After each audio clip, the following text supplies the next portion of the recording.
Ignatius Press and the Augustine Institute present The Formed Book Club. Catholic book lovers unpacking good books, chapter by chapter. If you like us, please help us by subscribing and by reviewing us on Spotify, Apple Podcasts, or wherever you might listen. And don't forget to sign up for weekly updates and study questions at formedbookclub.ignatius.com. Welcome back to the Formed Book Club. We are continuing our discussion of The Music of Christendom by Susan Treacy. We've come all the way from the beginnings of Christendom to chapter 16, Wolfgang Amadeus Mozart.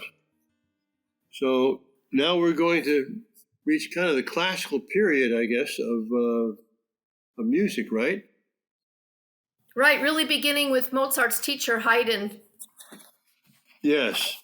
So what do you two have to say about Mozart? Well, I've got a passage highlighted at the top of page 126, if that beats everybody else. Well, why don't we just go there? Because probably what I have to say will be related to what you're going to say.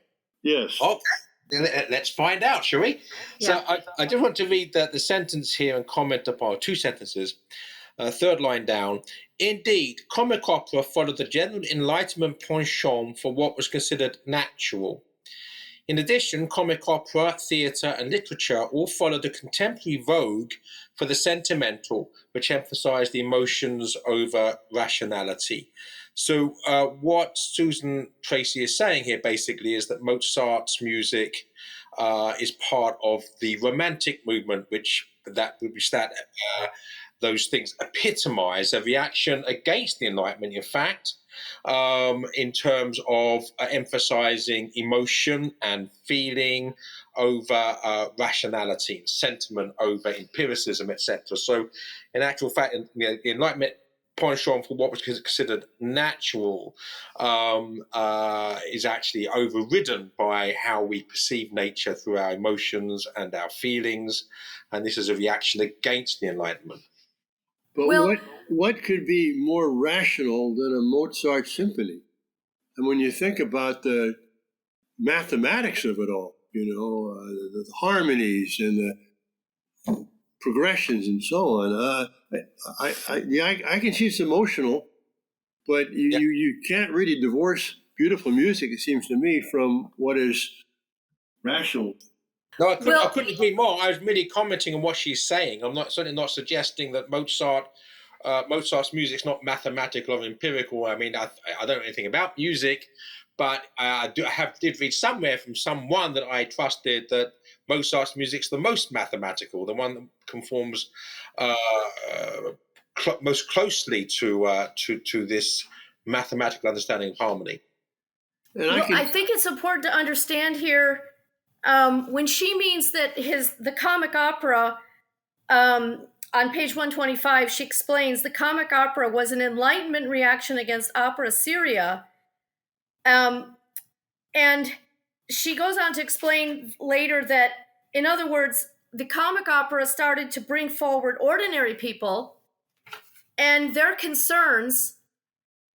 And the reason why that was an Enlightenment project was, the rights of man, the bringing down of aristocratic privilege, and the marriage of Figaro, which she really focuses on here, at the middle of page 126. She's saying that it premiered in Vienna just 3 years before the French Revolution. And it did have, the original play was very politically provocative. And Mozart is very keen on some of these Enlightenment ideals. But he does it in a comic kind of buffoonery way. In other words, he's not writing political tracts about which is the better form of government or whatever. But what he does do in his comic operas is he shows that the aristocrats, apart from being somehow naturally superior to everybody else, have their faults and foibles, and that common ordinary people like Figaro and his fiancée have wit and wisdom and so on. And what's particularly poignant about this story is that the nobility had a presumed right to take to bed their servants.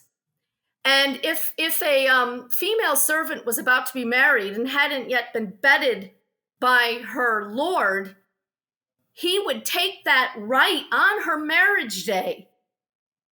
And so the whole plot of Figaro is how Figaro and his fiancée Susanna outwit the machinations of the lord who's trying to take to bed Susanna before she can marry Figaro. And it's hilarious. And there's all this, kind of goofball, mixed identities and people hiding in closets and people playing pranks and tricks on people. But the sort of dark underbelly of the thing is the fact that aristocrats could even presume to have such a right in the first place. And part of the Enlightenment project was to,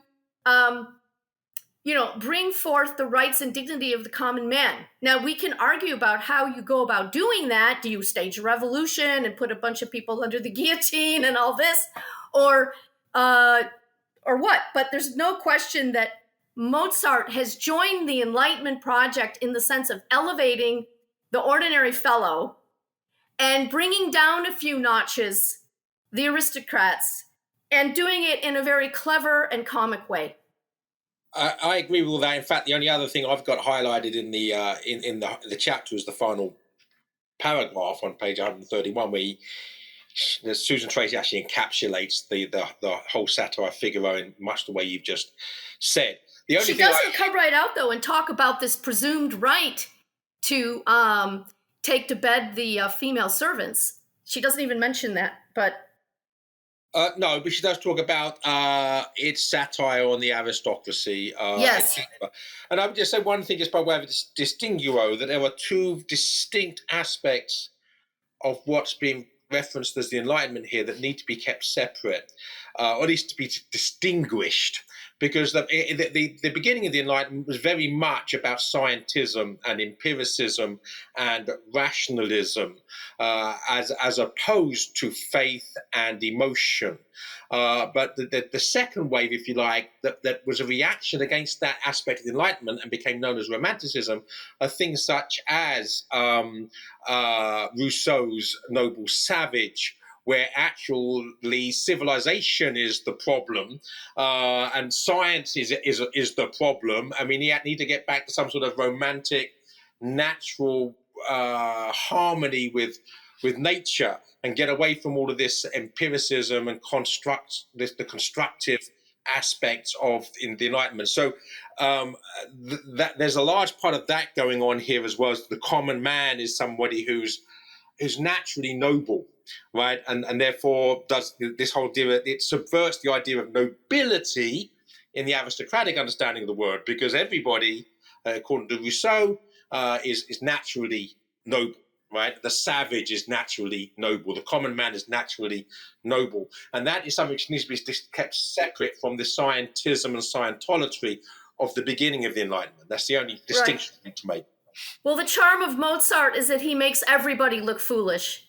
And by the time you get to the end of his comic operas, somehow everything is put right. It's kind of like the Shakespearean comedies. Everybody is made a fool of. And in the end, there's kind of this sweet reconciliation between the classes, between men and women. All this upset, topsy-turvy stuff is somehow brought back into harmony. And this is what Shakespeare does in his comedies, and it's what Mozart does in his comic operas. And what's really interesting to me in this chapter is how the author explains how he achieves that with the music. Because when you listen to these, she goes into quite detail about, I'm trying to find now where she starts talking about the actual music. On page 128, a little bit, it's the music that ties together the disparate emotions, and so on. So when you get these multiple voices in Mozart, and you've got one person singing some kind of sorrow, and another person singing some kind of joy, and another person singing some kind of moaning, where's my hairbrush, and another person, and he's doing this with the music. And somehow by the time you get to the end, all these arias are all going in these different directions, and each person is singing a completely different melody line. And somehow by the time you get to the end, the whole thing is brought together in this. And yet it never sounds discordant, even when it's all going on. So there, I mean, I don't know how it's done, how do you explain it technically, but it's sort of like polyphony, right? Yes, it is. It is. It absolutely is. And it's absolutely a phenomenal and amazing. And when you're in the audience watching one of these operas, you just say, how did they do that? But help me with this. We're talking about reason and emotion in Mozart. But with Mozart, we have on the one hand, Figaro. On the other hand, the Jupiter Symphony. And those to me are so different. What you've been talking about is Figaro and how that expresses all this sort of thing. But I associate Mozart more with the symphonic and the concerto type things than with the opera. That's my mistake, that's my problem. But I mean, does this apply to both forms, what we're saying? Well, the genius of the music and what Mozart can do with multiple melody lines and multiple instruments, the complexity of his music and the rationality and mathematical elements that make this happen are on display, whether it's his opera or whether it's his symphony. The same genius that is Mozart is on display. It's just she focuses on the Marriage of Figaro as an example of his comic opera and situating that in Enlightenment ideas about raising up the ordinary fellow, bringing the aristocracy down a few notches, that he's kind of part of that movement. And she decided to focus on that. But the mathematical, musical, rational genius behind the music is there no matter what he's writing. All right, one point I'll make too is that I remember Balthasar said this, is that he thought one of the great accomplishments of Mozart in his music, especially with regard to the instruments, was that he was able to bring out the character and the full range of every instrument, the individuality, the uniqueness of each instrument. And that kind of goes on what you said, Vivian, about the two characters being very different, but coming together in a harmony in the end. It's almost as if the instruments themselves have personalities, and are part of the drama in terms of what he does with opera. There's no question that he took opera to a new place, both with the subject matter and what he accomplished musically, and even his tragic opera like Don Giovanni. It's a work of genius. What he does, like even the opening notes of Don Giovanni are breathtaking, and nobody had done anything like that. Anyway, well, I'm a Mozart fan. Speaking of opening notes, let's pass on to the third in my triad of what I believe are the great composers of all time, Ludwig van Beethoven. Because talk about opening notes. There are no opening notes which are more well-known than da-da-da-dum. Exactly. But, Beethoven, and we're going to Beethoven next. Yeah. All of these classical era composers are building on top of each other. Mozart was a student of Haydn. I think she mentions in the chapter on Beethoven how he... I don't know, and I don't know where it is now, where he took inspiration from something of Mozart's. They're building on one another, right? Oh, yeah, for sure. One thing I find very interesting, though, because I'm very aware, and I know I say this, in term, over and over again, but I don't. It's difficult for me to articulate because I don't have the musical vocabulary. But she encapsulates something which, to me, is obvious about the difference between Mozart and Beethoven towards the bottom of page 135, when she says, to listen to Beethoven's instrumental music is to be immediately aware of its more intense effect on the emotions, of its sublimity, its grandeur, and its nobility. Everything is raised up a notch with Beethoven. It is almost as if it's more raw nervish, as if, what's there more subliminally, more under the surface, more subconsciously in Mozart. Is sort of just really brought out onto the surface in Beethoven, as if he's wearing his heart on his sleeve in the way that he actually, composes the music. And this is completely speculation, but I believe if Mozart had lived longer, this is the direction his music was going. When you listen to his Requiem and Don Giovanni, which are both his later works before he died, you are seeing him going in this direction of that sublimity, if you want to call it, that's in Beethoven, that intensity, that deeper whatever it is. I think Mozart actually was headed in that direction, but died before he could develop it further. But Beethoven certainly picked up the thread and then took it to a whole nother level. Yes. Well, I want to take this opportunity to emit a judgment which has no basis, in any kind of experience or confidence. But I think Mozart's symphonies 5 through 9 are among the world's most beautiful music. And I would say that Mozart's 7th Symphony is a candidate for the most beautiful piece of music ever produced. In Beethoven? Beethoven 7th. But that's probably a minority opinion. Well, I wrote. I think the people that are much more musically nous than I would probably agree with you. I think, for instance, Michael Kurek, whose book we actually discussed several months back here, the Sound of Beauty. I think that he would agree with you if I remember correctly. I think it's the odd numbered ones, the 5th and the 7th and the 9th, that are actually held up as being the most beautiful. But I begging to differ in my innocence and ignorance. I did actually write something for the Imaginative Conservative several months back, saying why the Pastoral Symphony, number 6, is actually my personal favourite. But I'm aware of the difference between the subjective and the objective. My favourite as opposed to best, and I'm quite happy to accept that it's not the best. I'll genuflect before my betters, but it's certainly the one that moves me the most. Well, this is a horrible thing to do with Beethoven, but we've done it before.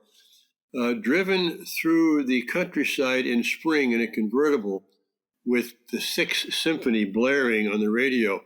I mean, it fills nature, It ennobles nature if you can do that.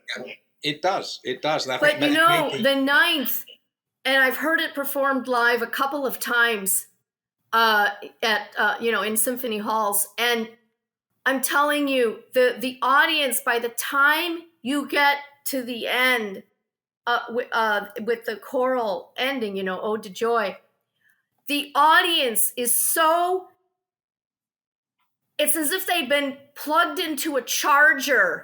The whole time this music has been going and building and these different movements, that when they erupt with applause and cheering and anything, it is unlike any standing ovation I've ever experienced, ever. I think Beethoven has just so worked everybody up to this point of they cannot sit in their seats any longer. They simply must leap to their feet. Can I move things from the sublime to the ridiculous with an act of bathos, however? Because one thing that's sullied the 9th for me, and it's not Beethoven's fault, nor is it the fault of the music, is the fact that the pernicious globalist European Union has adopted Beethoven's Ode to Joy as its national anthem. I didn't know that. Oh, yeah. Well, it is based on Schiller's poem. It's been hijacked as some sort of something that symbolizes secularized Europe. Because this is a hymn, of course, but not to God, to sort of joy. And so that sullies it for me. And I know it's by association and it's not Beethoven's fault. Well, it's also Schiller's poem, and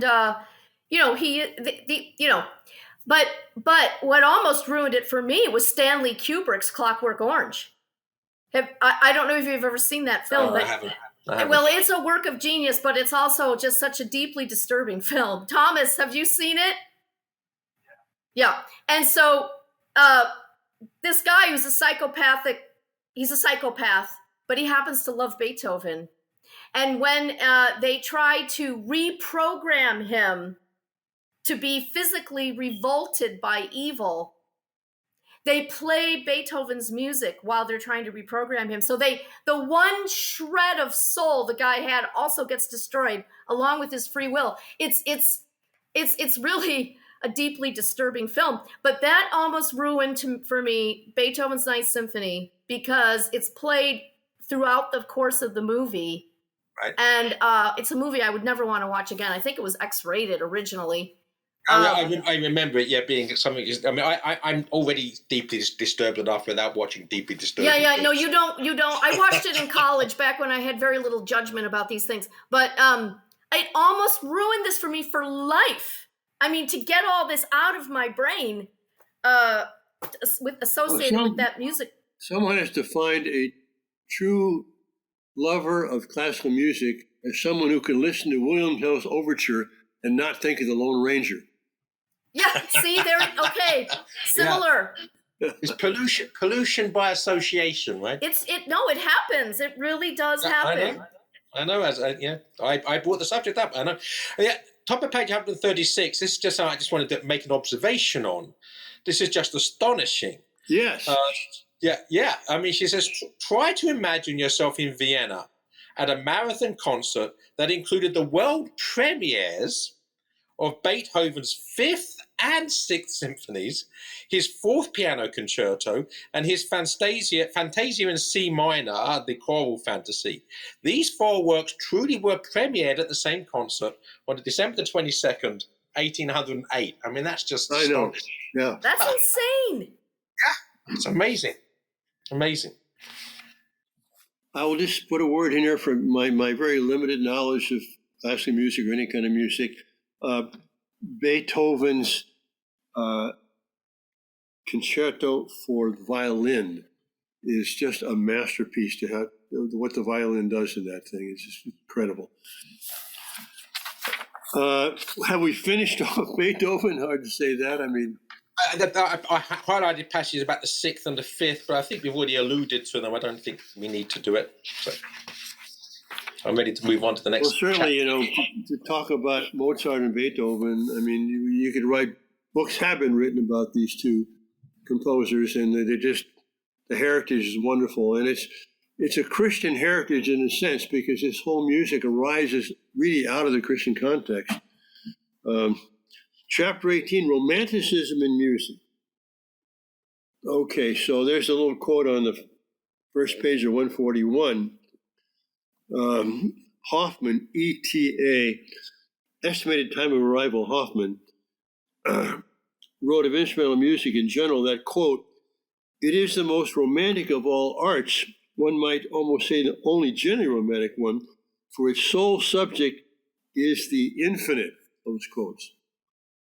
Well, maybe that's true, but there's one thing that's finite, and that's music. I mean, mathematically, it's finite. There's the chords, the frequencies, and so on. So I'm not sure how the music gets to be infinite. Well, he clarifies. The author clarifies what he means a little further down here at the bottom of the page, where he says, of Beethoven's music, he wrote, it sets in motion the lever of fear, of awe, of horror, of suffering, and wakens just that infinite longing, which is the essence of romanticism. Okay. Infinite longing is the essence of romanticism. Now, that's Hoffman's definition, but I think he's onto something here. The longing that just can't be satisfied and fulfilled, that we do experience often in nature, in the presence of beauty, in the presence of beautiful music. This awakening of a longing that we know cannot be fulfilled in this world. Yeah, I think, and I agree completely, and I think it's what C.S. Lewis, when C.S. Lewis talks of joy, right, is this experience of beauty that gets this infinite longing. So it's painful and yet joyful at the same time, because there's this sense of exile, this sense of home, this desire for home, and of course, theologically, it can lead to a desire for God, desire for heaven, though perhaps not necessarily. So, and again, the other thing is, I agree with you, Father. There's something, it's the most mathematical, rational forms, because you've got limited number of notes and things you can do, and yet because it doesn't have words, I mean, obviously once you add words you've got a whole different dimension, but just the pure music, it does excite emotions, because words excite or lead us to reason, right? We read words, we immediately want to make sense of the words. In other words, there's a rational dimension, a rational dialectic going on in the process of reading or listening to words. But if that's absent, then the only thing that's really being engaged, even if it's something which is ultimately rational in terms of being a harmonic composition, it excites or incites our emotions. So in that sense, it's romantic. Well, also back to what you said, and also Vivian, it relates to what Balthasar says about beauty in his theological aesthetics, is that beauty is a combination of the form, which is pleasing, but a depth, which draws you out of yourself and beyond yourself. True beauty is not superficial. It draws you beyond to the infinite. So I can see how that would relate to beautiful music as well. Mm-hmm.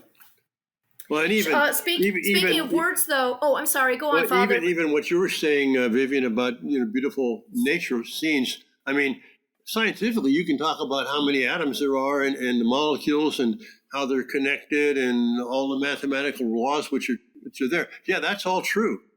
But the whole, the gestalt, if you will, the form, is a whole that brings you beyond, through, as it were, the appearance to something which is deeper and infinite eventually. Right. To Joseph's point about the music not having words, she does mention, the German Lieder, the songs that were made by the some of the romantic composers, to be, a singer with a piano accompanist. And there's this mention of the this is on the middle, 142 toward the bottom. She mentions the expanding bourgeoisie took up amateur music making, and this is what you see more and more in this period, the 1800s. Young ladies of style all were trained on the piano forte. They all learned to sing. They would put on these performances in their homes. And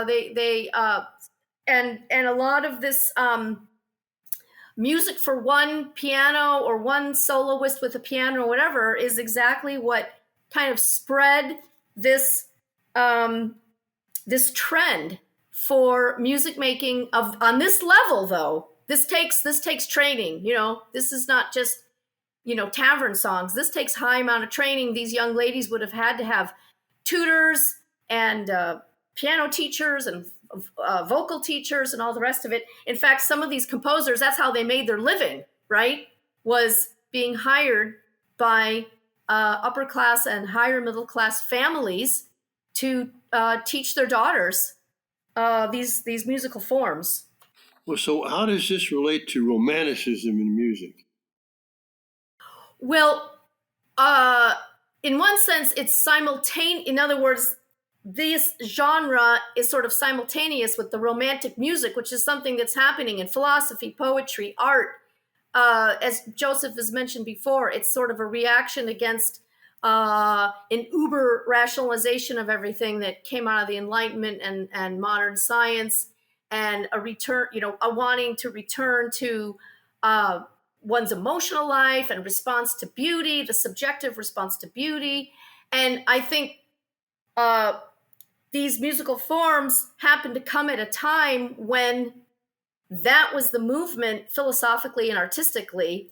What she says actually on page 142, romantics saw nature as an escape from the dark satanic mills, obviously alluding to the poem by William Blake.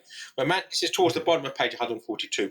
Romantics saw nature as an escape from the dark satanic mills of the Industrial Revolution, and they likewise saw art as an escape, even to the point of some making art a replacement for religion. Well, that's all very much of part of the romantic thing. And then the leader, Schubert's leader in particular, was an engagement with romantic literature. So again, middle of page 144, Schubert's famous Ave Maria, by the way, I found this very interesting, by the way. Schubert's famous Ave Maria, by the way, was originally a lead, Ellen's Dritter Gesang, forgive my pronunciation, which was later adapted to Latin. Schubert sent a German translation of a song from Sir Walter Scott's narrative poem, The Lady of the Lake. So again, this is neo-medievalist Arthurian part of that romantic movement.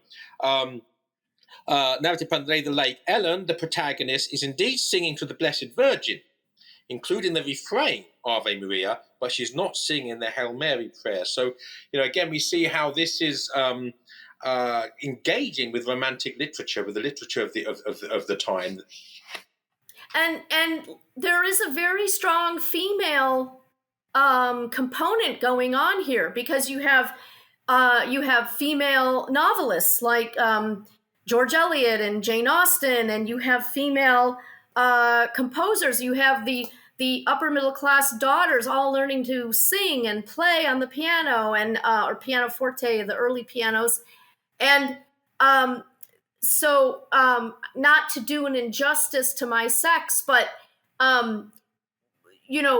there was a female component to wanting more romantic songs, songs about. It wasn't strictly female. Sir Walter Scott was just mentioned, right? And he was into the Middle Ages and writes Ivanhoe and builds a castle to live in, and so. I don't want to make it sound as though this was strictly, but for example, Franz Liszt, who had an amazing life, ending up in a monastery, and I mean, the guy was like a piece of work, but he had this huge following of female, acolytes who practically worshipped the ground he walked on, and they would pack his concerts, kind of like today's rock stars, maybe not screaming after them like after the Beatles or something, but Franz Liszt was basically, the Paul McCartney of his day in terms of getting a huge female following. Anyway, it's just interesting how many streams or tributaries can all be running together at the same time, and trends and so on picking up steam because of that. Vivian, I think that storm in Chicago is starting to interrupt the quality of the transmission here. So I think we will continue next week, starting on chapter 19, Romantic Italian Opera. So thanks everyone for joining us this week on the Forum Book Club. If you enjoyed this discussion, please help spread the word about the Forum Book Club by subscribing to the podcast and writing a review. You can sign up for weekly updates at forumbookclub.ignatius.com.